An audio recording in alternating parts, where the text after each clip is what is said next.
اعوذ باللہ من الشیطان الرجیم بسم اللہ الرحمن الرحیم۔ السلام علیکم viewers, welcome to my YouTube channel G A Rizvi official.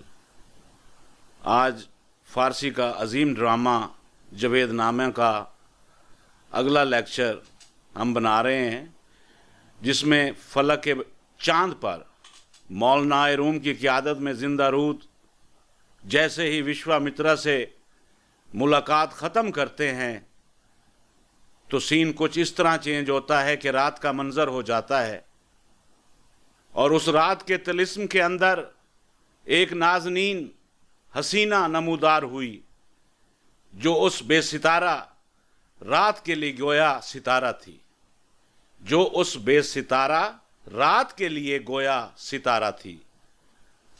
اس کے دونوں زلفوں کے سنبلستان اس کی کمر تک لٹکے ہوئے تھے، اور اس کے چہرے سے پہاڑ اور پہاڑوں کا درمیانی راستہ وہ بھی نظر آتا تھا۔ وہ روشنی حاصل کر رہے تھے، وہ مستانہ جلوے میں ڈوبی ہوئی غرق تھی، شراب کا پیالہ پیے بغیر ہی اس مست نازنین نے دلکش نغمہ چھیڑا۔ وہ اس کے سامنے خیال کا فانوس شمعدان کی گردش کر رہا تھا، جو بے حد قدیم آسمان کی طرح ذو فنون تھا۔ اس فانوس کے اندر قسم قسم کے اور طرح طرح کے پیکر تھے،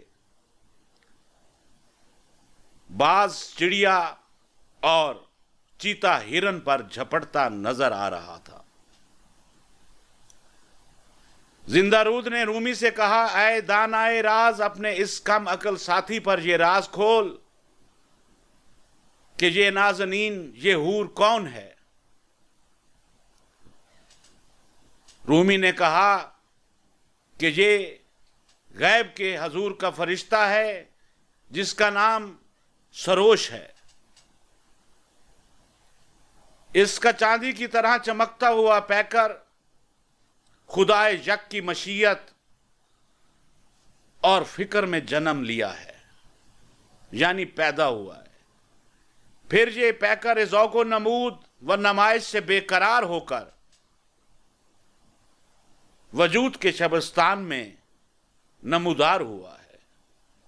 یہ بھی ہماری طرح بے مقصد گھوم رہا ہے اور بے وطن مسافر ہے، یعنی اے زندہ رود، مولانا روم فرما رہے ہیں، اے زندہ رود، تو بھی مسافر ہے اور یہ بھی مسافر ہے اور میں بھی مسافر ہوں، اور یہ بھی بے وطن ہے، تم بھی بے وطن ہو اور میں بھی بے وطن ہوں۔ اس حور یعنی سروش جو عالم غیب کا فرشتہ ہے، اس کی شان جبرائیل علیہ السلام کی سی ہے اور اس کا نام سروش ہے۔ وہ ہوش لے جاتا ہے اور ہوش میں لے آتا ہے۔ اس کی شبنم سے ہماری کلی کھلتی ہے، اس کے سانس کے سوز سے بجھی ہوئی آگ بھڑک اٹھتی ہے۔ دل کے ساز پر شاعر کی مضراب کی وجہ یہی ہے، اور محمل کے پردے میں چاک اسی وجہ سے ہے۔ میں نے اس نغمہ کے اندر ایک نئی دنیا دیکھی ہے، تو بھی تھوڑی دیر اس کے نغمہ سے حرارت حاصل کر۔ اس کے بعد سین چینج ہوتا ہے، اور پھر زندہ رود یعنی سروش کے کو زہر کرتے ہوئے سروش کا نغمہ پیش کرتے ہیں کہ فرشتہ غیب کا جو فرشتہ ہے سروش جس کا نام ہے، تو وہ اپنا نغمہ چھیڑتا ہے۔ تو وہ دراصل اس طرح شروع ہوتا ہے کہ مجھے یہ ڈر ہے کہ سراب میں تو کشتی چلاتا رہے گا، سراب سے جا مراد عقل ہے، یعنی تو حجاب میں پردے میں پیدا ہوا ہے اور حجاب میں ہی مر جائے گا۔ جب میں نے اپنی آنکھوں سے، زندہ رود کہتا ہے کہ جب میں نے اپنی آنکھوں سے رازی کی تفسیر کا سرما دھو ڈالا تو میں نے قوموں کی تقدیر اس کتاب یعنی قرآن مجید میں دیکھی ہے۔ تو ایک بجلی ہے تو بادل کے اندر ہی خود پر نہ گر، بلکہ بادل سے باہر نکل، کھیت، باغ، کوہ بیاباں پر گر، کیونکہ جو بجلی اپنے اندر ہی گرتی ہے وہ بادل میں ہی مر جاتی ہے۔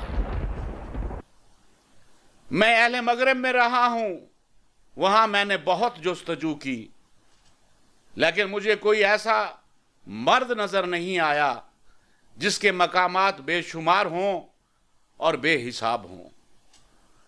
تسخیر کائنات کی محنت اٹھائے بغیر وہ قرب، وہ نزدیکی حاصل نہیں ہو سکتی جو مومن کی شان ہے۔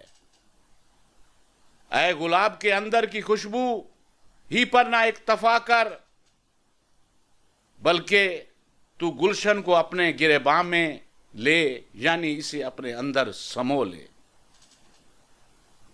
اے زہر بین زاہد، میں مانتا ہوں کہ خود ہی فانی ہے، لیکن تو کیا وہ طوفان نہیں دیکھتا جو بلبلے کے اندر موجود ہے؟ یہ دل آویز موسیقار کے مضراب سے پیدا ہونے والی آواز نہیں، بلکہ جنت سے بچھڑی ہوئی حور جو رباب کے اندر نالہ و فریاد کر رہی ہے۔ تو آج کی اس مختصر ویڈیو میں ہم نے زندہ رود کی قیادت میں، مولانا روم کی قیادت میں زندہ رود کو نوائے سروش سناتے دکھایا، اور جب ان کی چاند پر رات ہوئی تو اس وقت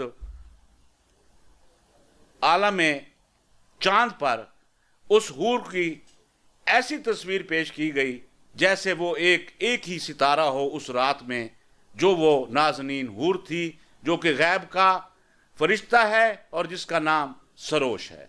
تو اس طرح آج کی یہ ویڈیو ختم ہوئی۔ جی رضوی کو اجازت، اللہ حافظ۔